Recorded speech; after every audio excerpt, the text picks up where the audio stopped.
ये देखिए, ये मेरी एक और फाइल है। इस पे मैं आपको डॉक्टर का नाम नहीं बता सकती, सॉरी फॉर दैट। पर ये मेरी एक और फाइल, ये एक और डॉक्टर की फाइल है, ये मैं रिवील नहीं कर सकती। और ये एलिट हॉस्पिटल रीना चांदसी, ये देख लीजिए। सैलन डॉक्टर का जब वहाँ शिफ्ट हो गया था, यहाँ था जब से मैं ट्रीटमेंट ले रही थी उनका। तो ये देखिए 2025, ये अभी का है। ये मेरा नाम लिखा है, देख लीजिए। और दवाइयाँ मुझे क्या बता रही हूँ मैं आपको, 5-5, 6-6, 7-7 हज़ार की दवाइयाँ लगती हैं। तो जो मेरा आदमी दे रहा है, मेरा आदमी जिन्हें दौरत रखा, जिन्हें मेरी कभी खैर खबर नहीं पूछा, ये देखिए। ये एक और हॉस्पिटल है, Sant Hridayaram yoga and nature cure hospital. तो ये हॉस्पिटल नेचुरोपैथी सेंटर का है, देख लीजिए। ये क्या है कि मेरे ये ट्रीटमेंट्स चले थे कब के, 2021 के। तो मैंने, ऐसा नहीं है, मैंने नेचुरोपैथी भी ट्रीटमेंट लिया है, मैंने एलोपैथी भी लिया है। यहाँ पे तो मेरा नाम नहीं दिख रहा है, पर ये देखिए, ये है मेरा नाम, रीना खरे। यहाँ पे रीना खरे, और ये क्या लिखा है, रूमोटाइड अर्थराइटिस साइन, मतलब रूमोटाइड अर्थराइटिस इनको क्यों वो है, इसके साइन दिख रहे हैं इनके अंदर।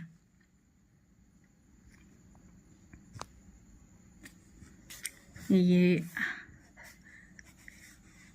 15 दिन का था मेरा ट्रीटमेंट, हाँ राइट, 15 दिन का था। और 15 दिन मुझे एक्यूपंचर, एक्यूप्रेशर और फिजियोथेरेपी ये सब हुआ है मेरा। एनिमा वगैरह ये देते थे, ये मड पैक लगाते थे, ये स्टीम बाथ देते थे, ये एक्यूपंचर, फिर है शिरोधारा, ये भी हुआ। और सबके अलग अलग रेट्स है यहाँ पे। तो जो भी हमको ट्रीटमेंट लेना रहता था, सबके अलग अलग मतलब रेट्स होते थे इनके। तो ये मैंने आपको दिखाया कि ये कब का है। ये मेरा ब्लड, हमेशा ब्लड मेरा टेस्ट होता है, कंप्लीट ब्लड काउंट से ये हमेशा मेरा होता है। ये देख लीजिए, रीना चांदसी। तो ये हमेशा मेरा, ये 2000 कितने का है दिया होगा यहाँ पे, हाँ 22 का मेरा पर मंथ होता है। मतलब कंप्लीट ब्लड काउंट मेरा पर मंथ होता है। तो 22 का है ये रीना खरे, ये देख लीजिए, ये ना रीना खरे। शैलेंद्र सयाम है यहाँ के भी। ऐसा नहीं है कि मेरा ट्रीटमेंट सिर्फ नागपुर में चल रहा है, बाकी ये बोन ऑन जॉइंट क्लिनिक भी है एक, जिसमें शैलेंद्र सयाम है ये सर। तो यहाँ भी मेरा इनके प्राइवेट क्लिनिक में चलता है। अब मैं दिखा रही हूँ आपको आई हॉस्पिटल का, नागपुर आई हॉस्पिटल का। ये देखिए रीना, ठीक है। ये मेरा कब का है, डेट भी दी होगी, मैंने कब टेस्ट करवाया था। क्या है कि इतनी सारी दवाइयों के बाद भी मुझे, अब इसके बाद मुझे आँखों में प्रॉब्लम हो गई थी। ये देखिए मैंने ट्रीटमेंट, ये तो यहाँ का है, सूरज हॉस्पिटल का नागपुर का भी है। अभी वो कुछ फाइलें मुझे मिली नहीं है अभी। और ये देखिए, मेरा एक्सीडेंट हुआ था तब मैंने सोनारे हॉस्पिटल में दिखाया था। ये देखिए, मुझे मेरा एक्सीडेंट हुआ था, आज उसकी फ़ोटो भी डालूँगी मैं एक्सीडेंट की। ये देखिए, ये जो मेरे नागपुर की दवाइयाँ चलती है, ये है वो, ये दवाइयाँ हैं जो नागपुर से मेरी चलती है अभी। ये लिखा है उसको कैसे लेना है, रोज़ रात पे खाने से पहले, खाने के बाद, ठीक। इस पे अभी मैं इतनी ले चुकी हूँ, अभी इतनी ले चुकी हूँ। इसका अभी दूसरा पैक निकालने का है। ये देखिए, इतनी दवाइयाँ मुझे मिलती है। इसमें क्या लिखा, खाने के कब नहीं, ये जो है ये मैं बता देती हूँ आपको। ये दवाई जो है, ये देखिए, ये दोनों मुझे डेली लेना पड़ता है। इसमें से ये दवाई जो है मैं आपको बता रही हूँ, चलिए अभी तक तो नहीं बताई मैंने। ये दवाई जो है ये इमरजेंसी में लेना पड़ता है, जब मुझे नींद नहीं आती, ये इमरजेंसी वाली दवाई। और ये दवाई भी मेरी है किस चीज़ की, मेरी दवाइयाँ हैं मुझे जब पेन होता है, ये उसकी दवाइयाँ हैं। ये जब मुझे नींद नहीं आती इमरजेंसी के लिए, ये वाली दवाई हैं। और ये इस पे भी है दवाइयाँ, मैं दिखा रही हूँ। देखिए, जब मुझे अति से ज़्यादा वाला पेन होता है तब मैं ये दवाइयाँ लेती हूँ। ये दवाई है, लीजिए इसका नाम, ये अति से ज़्यादा दवाइयाँ, जब अति से ज़्यादा मुझे पेन होता है 11 mg मुझे लेना पड़ता है। नहीं तो एक ये पेन किलर भी रखी है, जब बहुत ज़्यादा मतलब पेन बढ़ जाता है तब लेती हूँ। एक इसी की ये 11 mg है, इसी की एक ये 5 mg है। जब मुझे थोड़ा सा हल्का सा पेन कम लगता है तब मैं ये 5 mg लेती हूँ। इसकी 5 mg दिख रहा होगा क्या, शायद से दिखेगा, नहीं इसमें तो नहीं दिख रहा। चलिए इसमें ट्राई करते हैं, दिख रहा है क्या? हाँ, ये 5 mg लिखा है इसी का, ठीक है। तो इसी का मैं 5 mg भी लेती हूँ जब मुझे कम पेन होता है, पर ज़्यादा पेन होता है जब मैं 11 mg लेती हूँ। इतनी दवाइयाँ मुझे डेली लेनी पड़ती है। अब वो पिशाचनी मतलब कि पिंकी पगारे मुझे कहती है कि मैं आज अपना फेस नहीं ला रही हूँ, मैं सिर्फ दवाइयाँ दिखा रही हूँ। हाँ, ये तो इतनी दवाई है, ठीक है। और ये मुझे जो आँखों में कैटरेक्ट हुआ उसकी आई ड्रॉप चलती है ये, ठीक है। और ये अस्थमा इनहेलर, तो ये सब चीज़ें टेंशन से होती है, और टेंशन से होती है तो अब क्या ही कर सकते हैं, इतनी दवाइयाँ लेनी पड़ती है। उसके बाद भी मैं जवाब किस तरीके से दे रही हूँ, कूल और काम होके जवाब दे रही हूँ। अगर मुझे अगर मैं चाहती तो इतनी दवाइयाँ अगर मैं नहीं लेती ना तो मैं चिड़चिड़ी हो जाती बहुत ज़्यादा, और पेन के कारण मैं मतलब बहुत ज़्यादा पेन मुझे जो होता है तो उसके कारण मैं शायद से बेड से उठ भी नहीं पाती। तो ये भी एक मेरा रीज़न है शादी नहीं करने का, और वरना किसी को ऐसा शौक़ नहीं है कि सिंगल रहें। एक तो मुझे क्या है कि बहुत ज़्यादा मैं बेड मॉर्निंग स्टिफनेस हो जाता है, तब मैं बेड से उठ नहीं पाती हूँ, और उससे क्या होता। तो मैंने अपनी दवाइयाँ आपको दिखा दी है, मैं इतनी सारी दवाइयाँ खाती हूँ।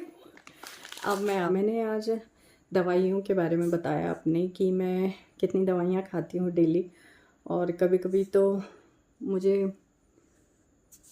इन सब परिस्थितियों के से निकलने के लिए मुझे दवाइयों का सहारा लेना पड़ा, और लोगों को लगता है कि हर चीज़ उनको मजाक लगती है लोगों को।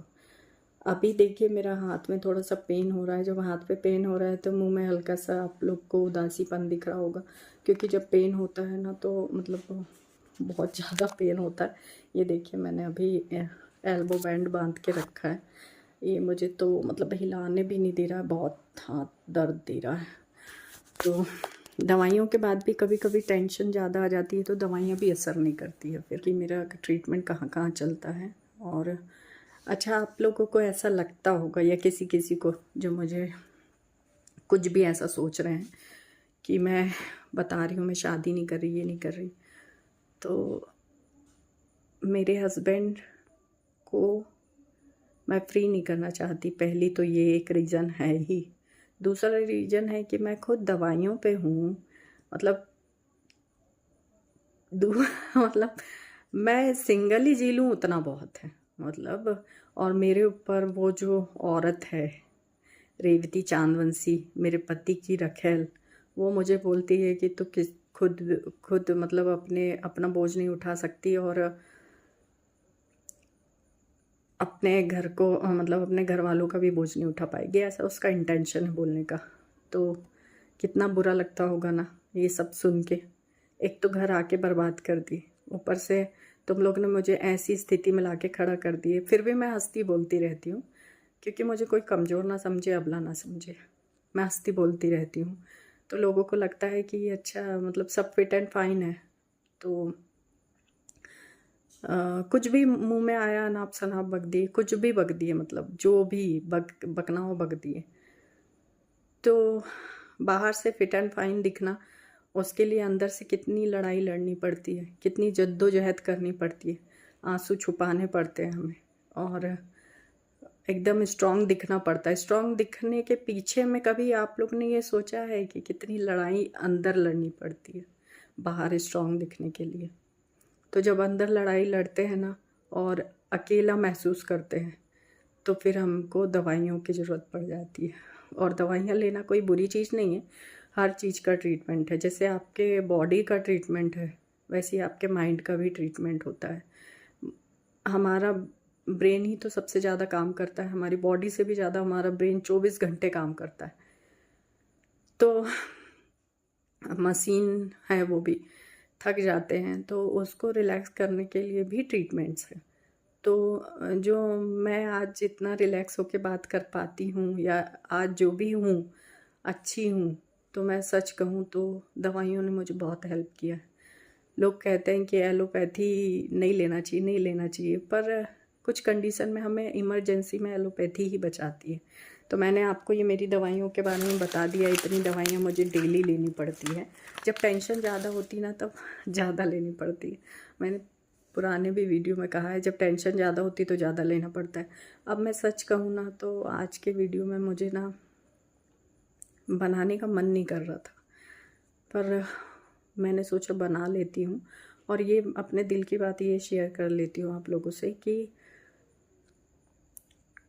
जो बाहर से जैसा दिखता है ना, उसको अंदर से वैसा ही हो एग्जैक्टली, ऐसा कभी नहीं आंकना चाहिए, कभी भी नहीं आंकना चाहिए।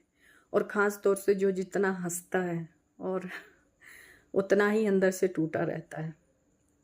पर मैं वैसे टूटने वाली बात नहीं कर रही हूँ, टूट के मजबूत होने वाली बात कर रही हूँ मैं। तो जो मैं टूट चुकी हूँ और टूटने की वजह से जो मुझे क्षति पहुँची है, जो मैं गोली दवाइयों पे आ गई हूँ, तो वो क्षति तो मैं अब भरपाई गोली दवाइयों से कर रही हूँ ना। पर मैं ये कहना चाह रही हूँ कि उसको फिर कोई नहीं हरा सकता, पर वो फिर भी तो अंदर से टूटा तो है। वो टूटने की आवाज़ किसी को नहीं आती है, और जब वो अच्छा रहने लगता है, जुड़ जाता है, और जब वो कोई 2 पल खुशी के भी बिता ले तो वो आवाज़ सबको चली जाती है। मतलब उसके खुश रहने की आवाज़ सब तक पहुंच जाती है और उसकी खुशी के पीछे भिड़ जाते हैं आग लगाने के लिए उसके जीवन में। तो लोग बाग जो भी मेरे वीडियोस देख रहे हैं, मेरे कैरेक्टर के बारे में और मेरी लाइफस्टाइल के बारे में किसी को कोई बोलने का अधिकार नहीं है। सुन ले मेरे वीडियो के माध्यम से, क्योंकि जब मैं टूटी थी ना तब मुझे कोई संभालने नहीं आया था। मैंने अपने आप को संभाला है, डॉक्टर्स ने मुझे संभाले, मेरी फैमिली तो पहले थी, पर जब तक पेशेंट खुद भी हिम्मत नहीं करेगा तो कोई नहीं संभाल सकता। तो मुझे कोई कुछ भी बोलेगा तो मैं अब रत्ती भर भी बर्दाश्त नहीं करूँगी। इसलिए आज थोड़ा सा मेरा चेहरा भी उदास दिख रहा होगा, और आज मुझे बॉडी में पेन हो गया। ये सब थोड़ा सा सोचने लगी थी मैं, तो थोड़ा सा पेन हो गया बॉडी में कि किस किस को मतलब मैं जवाब दूंगी। ऐसी रखेलों को भी मुझे जवाब देना पड़ रहा है, तो थोड़ा सा अंदर से अच्छा नहीं लग रहा। बस ऐसा लग रहा है कि कहाँ चले जाऊँ, कहाँ क्या करूँ जाके। मन शांत नहीं है अभी कुछ दिन, कुछ टाइम से। मतलब शादी से मैं आई अच्छे से एंजॉय करके, और कहते हैं ना कि नज़र लगती है, वाकई में नज़र लग जाती है। ऐसे घटिया जो नज़र वाले लोग होते हैं ना, जैसे हीरा खेलो जैसे, इनकी नज़र लग जाती है। तो वैसे ही मुझे अभी फील हो रहा है। मैं आज आपको दवाइयाँ दिखा दी अपनी,